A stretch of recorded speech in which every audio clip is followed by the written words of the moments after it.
अल्हम्दुलिल्लाहिल्लज़ी अब्दल अफ़लाक वल अर्ज़ीन वस्सलातु वस्सलामु अला मन काना नबिय्यन व आदमु बैनल माइ वत्तीन व अला आलिहि व अस्हाबिहि अजमईन अम्मा बाद फ़अऊज़ु बिल्लाहि मिनश शैतानिर रजीम बिस्मिल्लाहिर रहमानिर रहीम ज़ालिकल किताबु ला रैब फ़ीह सदक़ल्लाहुल अज़ीम व सदक़ रसूलुहुन नबीयुल अमीनुल मतीनुल करीम व नहनु अला ज़ालिका लमिनश शाहिदीन वश्शाकिरीन वल्हम्दुलिल्लाहि रब्बिल आलमीन।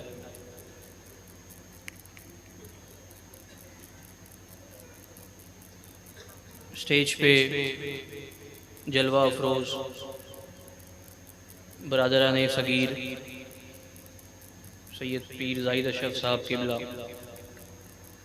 व तमाम उलमाए किराम, मुफ्तियान इज़ाम, शौराए इस्लाम, नक़ीब जलसा, तलबाए मखदूम अशरफ मिशन और दूर व नज़दीक से तशरीफ़ फरमाने वाली प्यारी प्यारी अवाम और पर्दा नशीन ख़वातीन, अस्सलामु अलैकुम व रहमतुल्लाहि व बरकातुहू।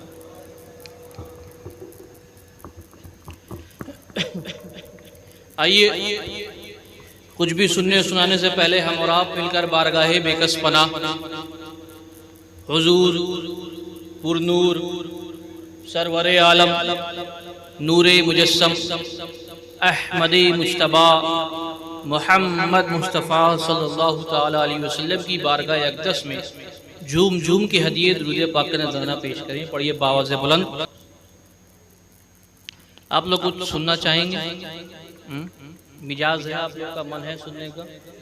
हाथ उठा के बताइए कौन कौन सुनना नहीं चाहते। कुछ लोग नींद में हैं। बहरहाल मैं कोई मुकर्रिर नहीं हूँ, एक तालिब इल्म हूँ, मखदूम अशरफ मिशन, और उसी हैसियत से मैं आपके सामने हाजिर हूँ। ठीक है। अब मैं ये अक्सर कहता हूँ कि मखदूम अशरफ मिशन के जो भी तालिब इल्म है वो जहाँ जाएंगे इंशाअल्लाह इल्म ही बांटेंगे। जहाँ जाएंगे इंशाअल्लाह इल्म ही बांटेंगे। आवाज गूंज रही। तो मैं यहाँ पे आपके सामने कुछ इल्मी बातें पेश करना चाहता हूँ। जैसे कि हम सब अशरफुल औलिया कॉन्फ्रेंस में हाजिर हैं, तो मैं चाहता हूं कि शान हुजूर अशरफुल औलिया भी आप समझें और अपनी जिंदगी को भी सुधार लें, है ना? बहरहाल एक बार तेजी से दुरूद पढ़ ले। अल्लाहुम्मा सल्ली अला सय्यिदिना मौलाना मुहम्मदिन बारिक वसल्लिम सल्लल्लाहु व सल्लम अलैका या हबीबी या रसूलल्लाह सल्लल्लाहु तआला अलैहि वसल्लम।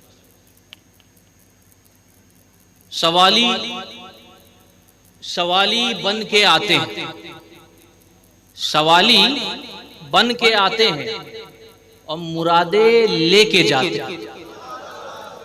सवाली बन के आते हैं और मुरादे लेके जाते हैं। ये वो दर है जहां बिगड़े मुकद्दर जगमगाते हैं। ये वो दर, ये दरे हुजूर अशरफुल औलिया, तो ये वो दर है जहां बिगड़े मुकद्दर जगमगाते हैं। और ए इज्जत के तलबगारों, जिसको अपनी इज्जत पसंद है, ए इज्जत के तलबगारों, ये दरबारे अशरफ है। ए इज्जत के तलबगारों, ये दरबारे अशरफ है। यहाँ शहंशाहे ज़मा भी झाड़ू लगाते हैं। यहाँ शहंशाहे ज़मा भी झाड़ू लगाते हैं। सुभान अल्लाह। और फिदा हूं मैं अशरफुल औलिया पर, फिदा हूं मैं अशरफुल औलिया पर, गिर ही नहीं सकता, है ना? फिदा हूं मैं अशरफुल औलिया पर, गिर ही नहीं सकता। वो बढ़कर थाम लेते हैं कदम जब डगमगाते हैं। सुभान अल्लाह। बढ़कर थाम लेते हैं कदम जब डगमगाते हैं। और एक शेर अपने जद्दे अमजद की बारगाह में भी पेश करता चलूं। इरशाद। और ये मेरा यकीन है कि ये शेर सुनने के बाद हर आशिक का दिल मचले। जो आशिक होंगे वो मुस्कुरा कर सुभान अल्लाह कहेंगे, और जो बुग़्ज़ रखते होंगे वो 2 बार कहने लगेंगे, या मुस्कुराना बंद कर देंगे या इधर उधर देखने लगेंगे। शेर समाज फरमा कि पहले मैं मुश्किलों में था। किसमें था? मुश्किलों में था। पहले मैं मुश्किलों में था, अब मुश्किलों में। वाह। पहले मैं मुश्किलों में था, अब मुश्किलों में है। कैसे बदला ये मंजर या अली कहने के बाद। सुभान अल्लाह। कैसे बदला ये मंजर या अली कहने के बाद। तो जिस आयते करीमा को पढ़ने का मैंने शर्फ हासिल किया, अल्लाह तबारक व तआला कुरान मुकद्दस में इरशाद फरमाता है, मेरा मौजू कुछ और था, लेकिन पता नहीं क्यों ये 2 बार से ऐसा हो रहा है कि मैं जब भी यहां पहुंचता हूं मेरा मौजू बदल जाता है। आज पता नहीं, मेरा मन था कि मैं अपनी दादा जान की शान को बयान करूं। तो जिस आयते करीमा को पढ़ने का मैंने शर्फ हासिल किया है, अल्लाह तबारक व तआला कुरान मुकद्दस में इरशाद फरमाता है, ज़ालिकल किताबु ला रैब फीह, वो किताब जिसमें कोई शक नहीं। आज जो हमारा माशरा है, जो हमारी आवाम है, वो इतने मुख्तलिफ हो गई है, इतनी परेशान हो गई है कि वो किसी शख्स के पास जाती है तो वो कोई दूसरी बात कहता है, किसी दूसरे के पास जाते हैं तो वो उसके बरक्स बात कहता है। और तमाम लोग कहते हैं कि ये बात कुरान में मौजूद, ये बात कुरान में मौजूद।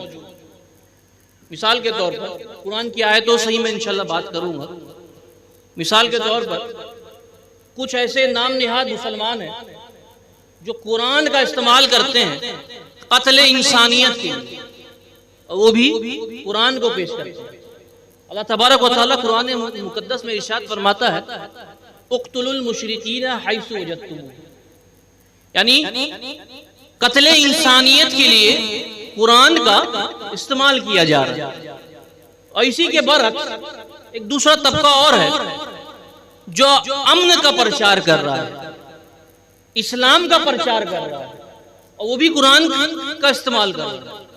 वो कहता है कि अल्लाह तबारक व तआला कुरान मुकद्दस में इरशाद फरमाता है, मन क़तला नफ्सन बिग़ैरि नफ्सिन और फसादिन फिल अर्दि फ़कअन्नमा क़तलन नास जमीअन, कि अगर किसी शख्स ने किसी बेगुनाह शख्स को कत्ल कर दिया तो गोया कि उसने पूरी इंसानियत का कत्ल कर दिया, है ना। अच्छा, मैं आपके लिए आसान करता चलूं। एक तबका है जो कहता है कि नबी नूर है, एक तबका है जो कहता है कि नबी नूर है। बहुत ही मुख्तसर में बात करूंगा, आपकी तवज्जो चाहूंगा। एक तबका है जो कहता है कि नबी नूर है, वो भी कुरान पेश करते हैं। कहते हैं कि अल्लाह तबारक व तआला ने कुरान मुकद्दस में इरशाद फरमाया, क़द जाअकुम मिनल्लाहि नूरुन व किताबुम मुबीन, कि तहकीक कि हमने तुम्हारे दरमियान एक नूर भेजा और एक रोशन किताब। दूसरी जानिब एक तबका है जो कहता है कि नबी नूर नहीं बल्कि फ़कत बशर, वो भी कुरान का इस्तेमाल करते हैं। अल्लाह तबारक व तआला कुरान मुकद्दस में इरशाद फरमाता है, कुल इन्नमा अना बशरुन मिस्लुकुम युहा इलैया अन्नमा इलाहुकुम इलाहुन वाहिद, कि ए महबूब तुम कह दो कि तुम उनकी तरह, तुम कह दो उन लोगों से कि तुम उनकी तरह। और आगे चले, एक तबका कहता है कि नबी पाक सल्लल्लाहु अलैहि वसल्लम के पास इल्म गैब नहीं था, है ना। कुछ लोग कहते हैं कि नबी के पास इल्म गैब नहीं, वो भी कहते हैं कि कुरान में मौजूद है। अल्लाह तबारक व तआला कुरान मुकद्दस में इरशाद फरमाता है, कुल ला यअलमु मन फिस समावाति वल अर्दिल गैबा इल्लल्लाह, यानी कि जमीन और आसमान में किसी के पास इल्म गैब नहीं, फकत अल्लाह ही के पास इल्म है। और दूसरी जानिब एक तबका है जो ये कहता है कि नबी के पास इल्म गैब भी है ना, नबी के पास इल्म गैब है।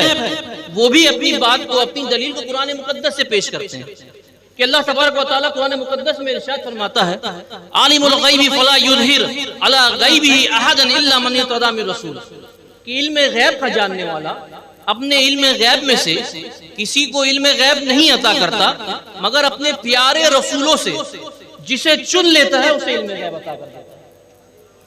फमा कान अल्लाहु लियुतलियकुम अलल गैबी वलाकिन अल्लाह यज्तबी मिर रुसुलिही मन यशा, इल्म गैब का जानने वाला अपने खास इल्म गैब में से किसी को इल्म गैब नहीं अता करता, लेकिन अपने प्यारे रसूलों से जिससे राजी हो जाता है उसे इल्म गैब अता करता है।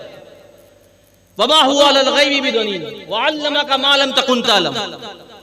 तो इल्म गैब मुस्तफा भी कुरान पाक से साबित। और आगे चले, एक तबका है जो कहता है कि वसीला इख्तियार करना जायज है, कि कहते हैं कि मांगो, समझे, तो आप वसीला इख्तियार कर सकते हैं। वो भी अपनी दलील को कुरान पाक से पेश करते हैं कि अल्लाह तबारक व तआला कुरान मुकद्दस में इरशाद फरमाता है, या अय्युहल्लज़ीना आमनु तक़ुल्लाह वब्तगू इलैहिल वसीला। मेरे साथी भी यहाँ मौजूद हैं, वो हाफिज भी हैं, मैं कोई बाहर से आयतें नहीं पेश कर रहा हूँ, सब कुरान में ही। एक दूसरा तबका है जो कहते हैं कि वसीला इख्तियार करना जायज है। अब उनसे उनकी दलील पूछो कि कुरान में कहाँ लिखा है, तो कहेंगे कि हाँ कुरान में लिखा है, इतनी इतनी जगह लिखा है, लेकिन कभी कोई दलील बयान नहीं करी। बहरहाल और आगे चले, एक तबका है जो कहता है कि नबी करीम सल्लल्लाहु अलैहि वसल्लम जिंदा नहीं है माज़अल्लाह। वो कहते हैं कि कुरान में अल्लाह तबारक व तआला कुरान मुकद्दस में इरशाद फरमाता है इन्नका मय्यित। और उसके दूसरे जानिब एक तबका है जो कि ये कहता है कि नबी करीम सल्लल्लाहु अलैहि वसल्लम अपने कब्र अंदर में जिंदा है और हमें सुनते भी। वो भी कुरान मुकद्दस से आपको अपनी दलील बनाते हैं कि अल्लाह तबारक व तआला कुरान मुकद्दस में इरशाद फरमाता है, वला तक़ूलू लिमन युक़्तलू फी सबीलिल्लाहि अमवात बल अहयाउ वलाकिन ला तशऊरून, कि अल्लाह के राह में जो शहीद हुए उनको तुम मुर्दा मत कहो बल्कि वो जिंदा है। कि जो अल्लाह के राह में शहीद हुए उनको तुम मुर्दा मत कहो बल्कि वो जिंदा है। तो जो अल्लाह की राह में शहीद हो रहे हैं वो जिंदा है, तो जिसके लिए ये पूरी कायनात बनाई गई वो कैसे जिंदा नहीं हो सकता, है ना। तो जो एक आम इंसान होता है जो कुरानी उलूम व फुनून से वाबस्तगी नहीं रखता है, वो ज़हनी खलिश का शिकार हो जाता है।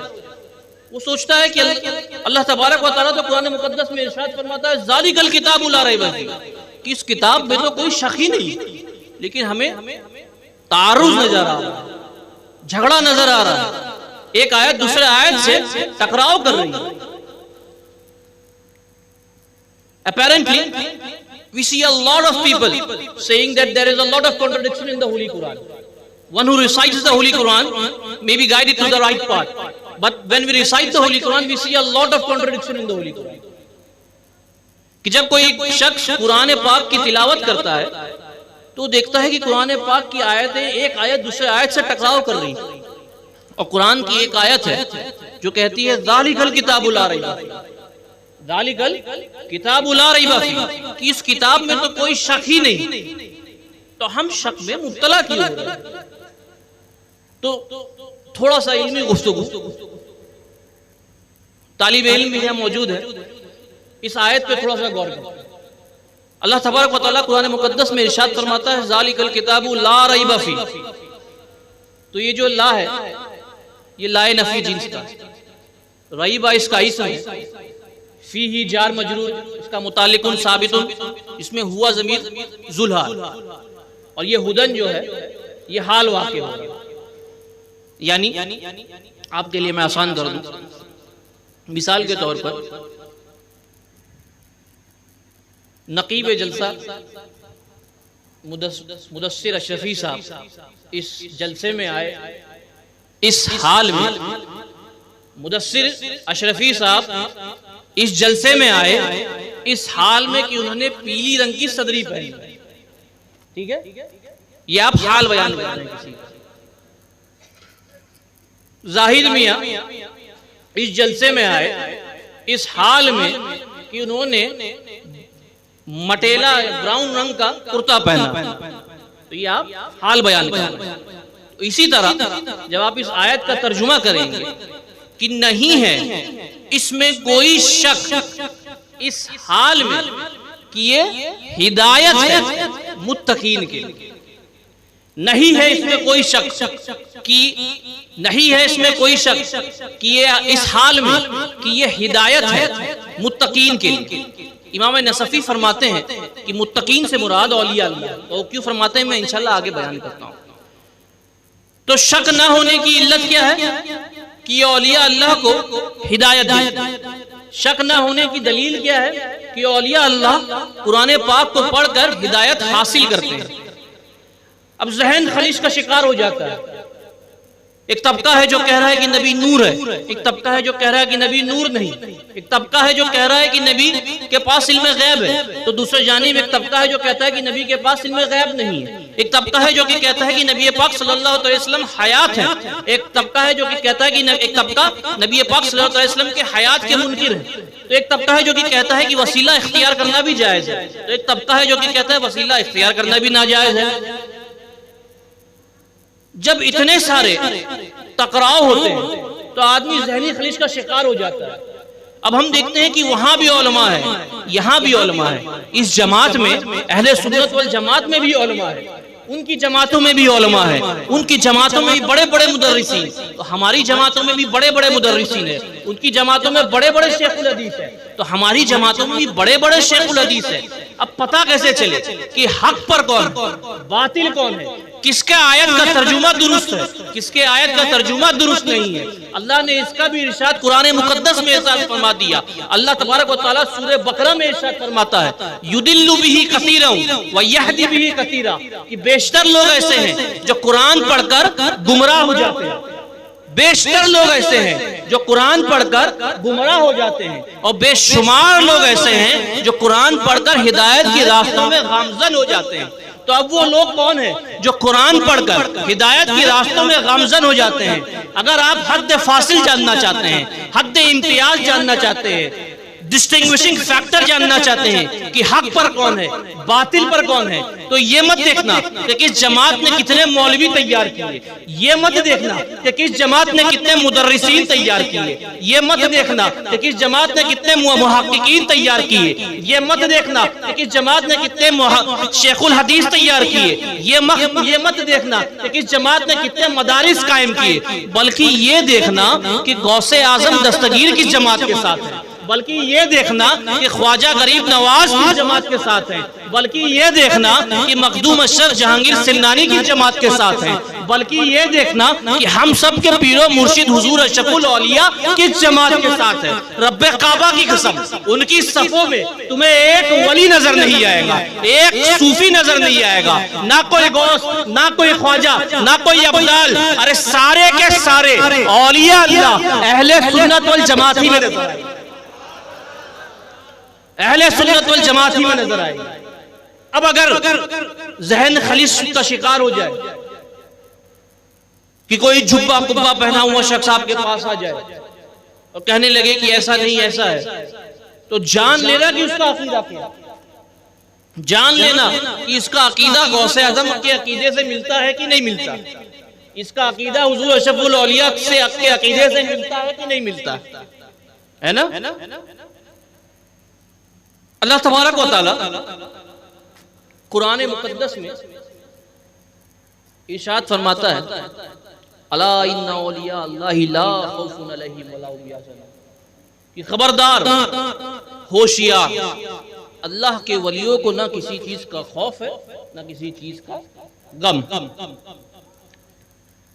तो ये अल्लाह के वली ये वही हैं जो कुरान पढ़ के हिदायत हासिल करते। अब ये मेरा दावा जिसे मुझे आज यहां साबित करना कि अल्लाह का वली वो है जो कुरान पढ़ के हिदायत हासिल करता है, तो क्या मेरे भी पीरो मुर्शिद हुजूर अशरफुल औलिया अल्लाह के वली है या नहीं, है ना।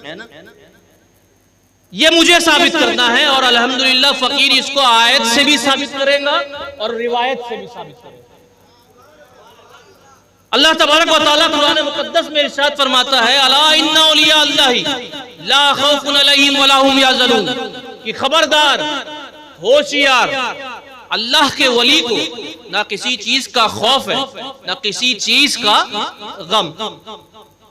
अब उस बात पे पहुंचने से पहले थोड़ी सी इसकी तशरीह कर दूं कि खौफ और गम में फर्क क्या होता है। खौफ में और गम में फर्क क्या होता है? तो खौफ जो होता है वो इंसान को अपनी जान का होता है ना, अपनी जान का इंसान को खौफ होता है और अपने यारों की जान का इंसान को गम होता है कि अगर हमारे रिश्तेदार या हमारे दोस्त अहबाब हमसे दूर हो जाए, इस दुनिया से रुखसत हो जाए, तो हमें उस चीज का गम होता है। लेकिन जब वो चीज हमारी जान पे आती है तो हमें उस चीज का खौफ होता है।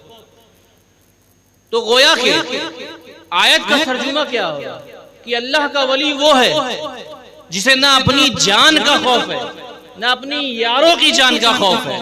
और मेरा दावा है कि हुजूर अशरफुल औलिया अल्लाह के वो वली है जिसको ना अपनी जान का खौफ है ना ही अपने मुरीदों की जान का खौफ है।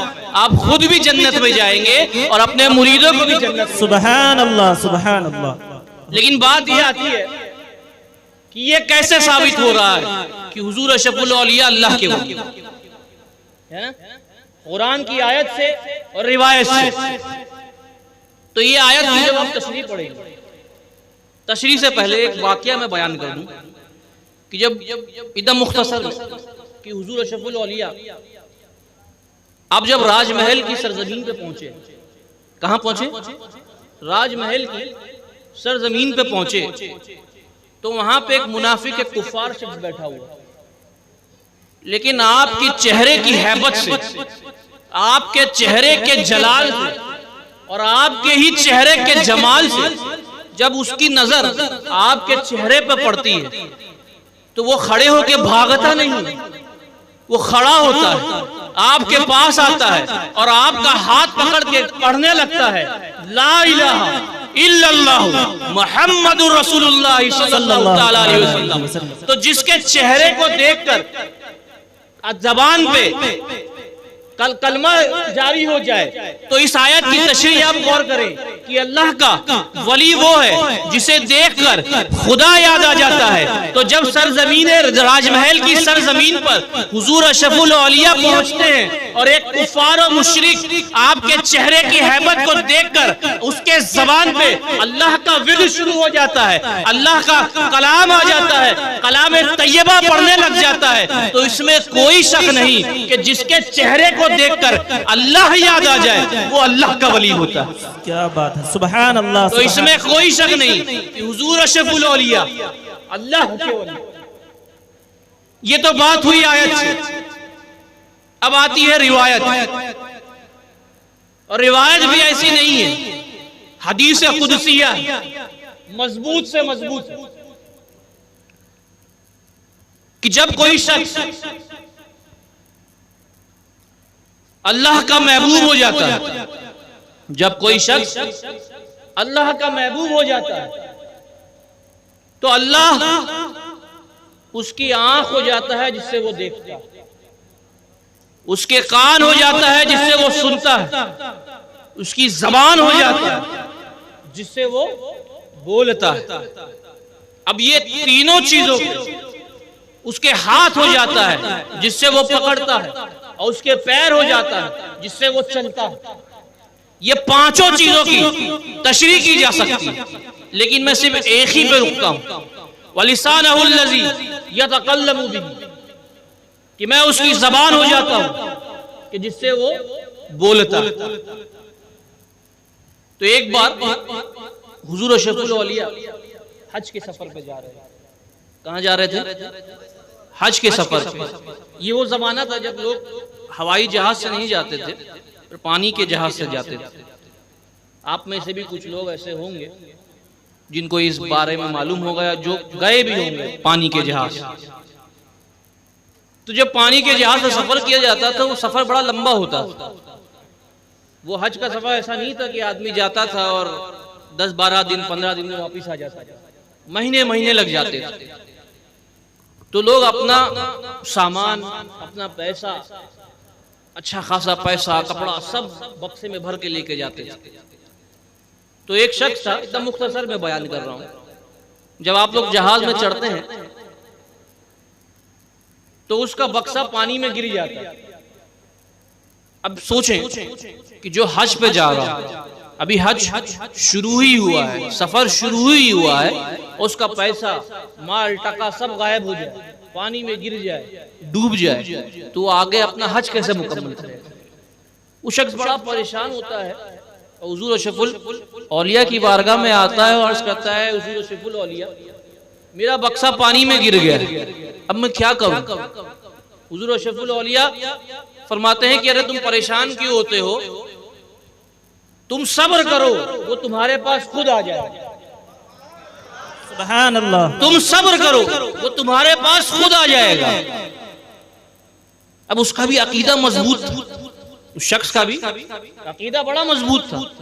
एक दिन हो गया जहाज पे, कोई खबर नहीं, और जहन में ऐसा कोई ख्याल भी नहीं आता कि ऐसे कैसे हो सकता है, जो पानी में बक्सा गिर गया, एक दिन का सफर हो गया, वो कैसे आएगा?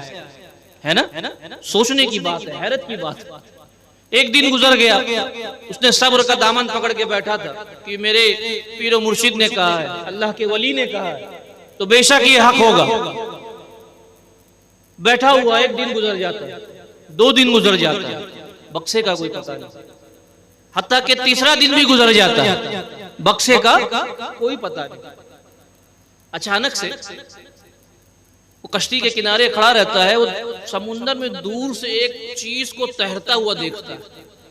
पानी में जब उसकी निगाह पड़ती है तो वो एक बक्से को देखता है जो तैर रहा है। जब वो थोड़ा करीब आता है तो वो फूला ना समाता है और देखता है कि ये तो मेरा ही बक्सा है।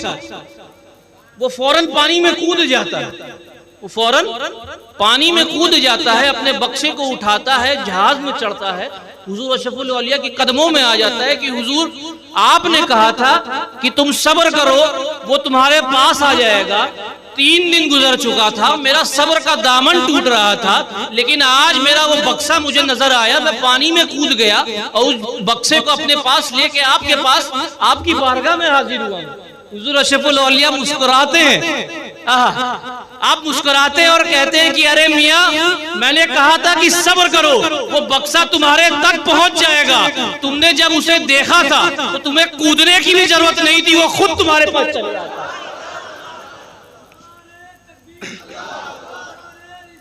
या रसूल अल्लाह।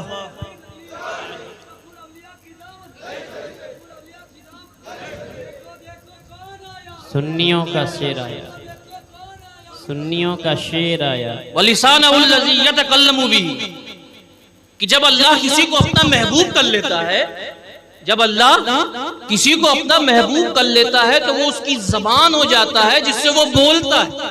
तो जब अल्लाह ने हुजूर अशरफुल औलिया को अपना महबूब बना लिया, तो जब हुजूर अशरफुल औलिया ने कहा होगा कि सब्र करो, वो तुम्हारे पास आ जाएगा, तो गोया कि ये हुजूर अशरफुल औलिया की जबान थी और कलाम अल्लाह कर रहा।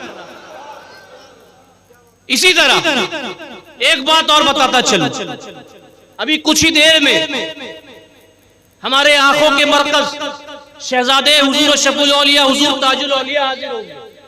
उनके बारे में भी एक बात बताता चलूं, जब हुजूर अशरफुल औलिया मर्जुल मौत पे थे, आपका कलकत्ता में थे, हाजी हाशिम साहब ने मुझे वाकया बयान किया था। अब बिस्तरे अलालत पे हाजी हाशिम साहब रो रहे हैं। हुजूर अशरफुल औलिया पूछते हैं कि बाबू क्या बात है, क्यों रो रहे हैं? वो रोते हुए हैं, रो रहे हैं, अश्क बार हैं, कहते हैं या हुजूर अशरफुल औलिया, ए मेरे पीरो मुर्शिद, आप चले जाएंगे तो हम फकीरों का क्या होगा, हम मुरीदों का क्या होगा, हम मुरीदों का क्या होगा। वलिसानहुल लज़ी यतकल्लमु बिही, कि मैं उसकी जबान हो जाता हूं जिससे वो बोलता है। तो सुने, जब हुजूर अशरफुल, जब हाजी हाशिम साहब ने कहा कि हुजूर हम मुरीदों का क्या होगा, हम फकीरों का क्या होगा जब आप चले जाएंगे, तो हुजूर अशरफुल औलिया ने मुस्कुराया और कहा कि ए हाजी हाशिम, ए बाबू सुनो, कि मैंने मेरा सब कुछ अपने बेटे जलालुद्दीन को दे दिया है, आज के बाद तुम्हें जो मांगना होगा मेरे बेटे से। यतकल्लमु बिही, कि मैं उसकी जबान हो जाता हूं कि जिससे वो बोलता है। तो आज के बाद तुम्हें भी जो मांगना, हुजूर अशरफुल औलिया के चहीते बेटे हुजूर ताजुल औलिया से मांग लेना, वो अता कर दे। क्यों?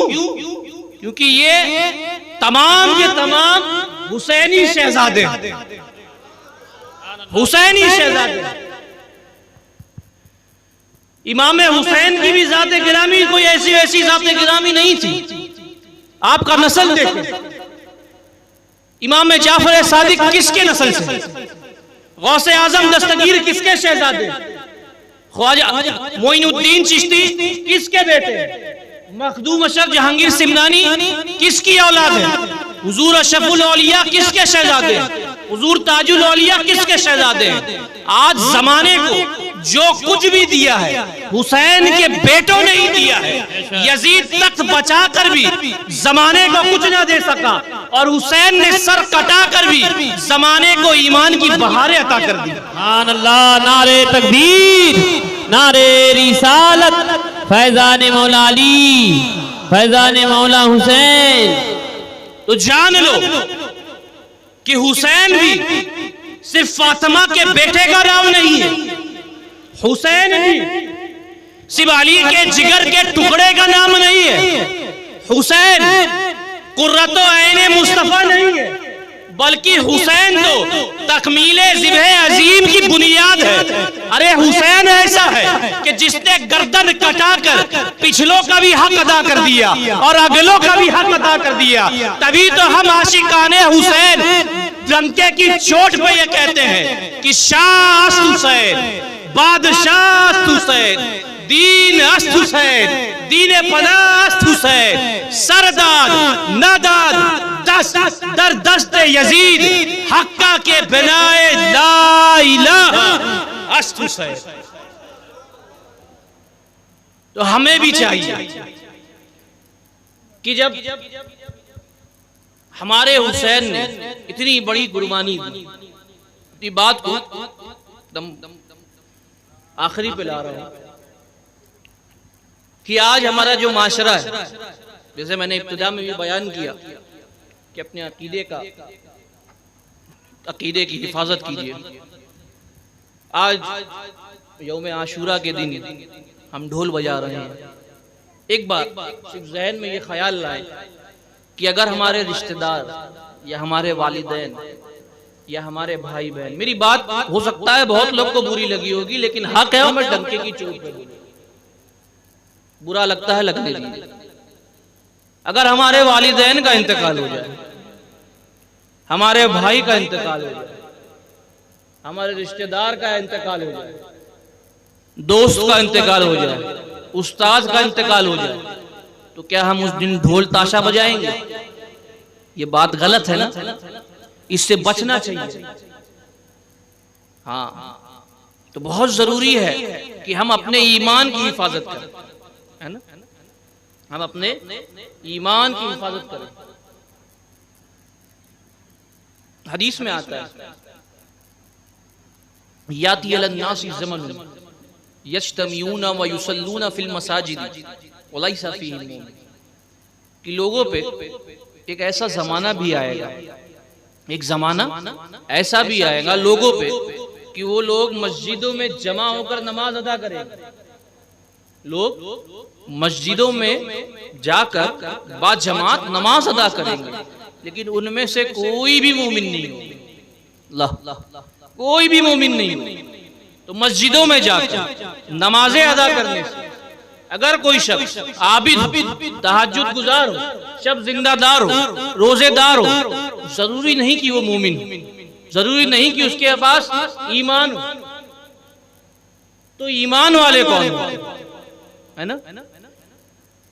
हदीस में आता है लयुमिना अहदुकुम हत्ता अकूना हब्बा इलैहि मिन वालिदिही व वलदिही वन नासी अजमईन, और इसी तरह लयुमिना अहदुकुम हत्ता अकूना हब्बा इलैहि अहब्बा इलैहि मिन अहलिही व मालिही व नासी अजमईन, कि तुम में से कोई भी हरगिज हरगिज मोमिन नहीं हो सकता उस वक्त तक जब तक कि तुम अपने वालिदैन से, अपने माल से, अपने औलाद से और हर चीज से ज्यादा नबी से मोहब्बत न कर बैठो।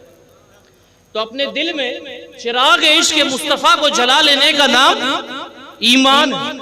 तभी तो एक आशिक कहता है कि जमीन और जमा तुम्हारे लिए, है ना, मेरे साथ बोलेंगे आप लोग, जमीन और जमा, मकीन और मका, चुनीन और चुना, है ये दो जहां, हम आए यहाँ उठेंगे वहां, इमामत कुल, हुकूमत कुल, विलायत कुल, खुदा के वहां तुम्हारे। तो ईमान की बहार है, अपने दिल में चिराग इश्क मुस्तफा को जला, इसी का नाम ईमान। मैं अपनी बात को यही पे मुकम्मल करता हूं। मैं गुजारिश करूंगा कि आप भी अपनी जिंदगी को सुधारें, है ना। जो बुरी चीजें हैं, हमारे दिल को पता रहता है ये चीज गलत है, हमारा दिल कहीं ना कहीं हमें एक वार्निंग देता है कि हाँ ये चीज गलत है, लेकिन हम फिर भी उसे करते हैं, है ना।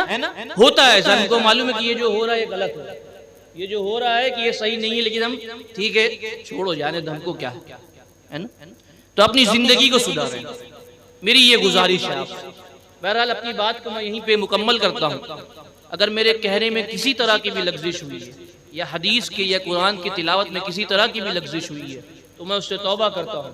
अस्तग़फ़िरुल्लाह रब्बी मिन कुल्लि ज़ंबिन व अतूबु इलैहि व आखिरु दावाना।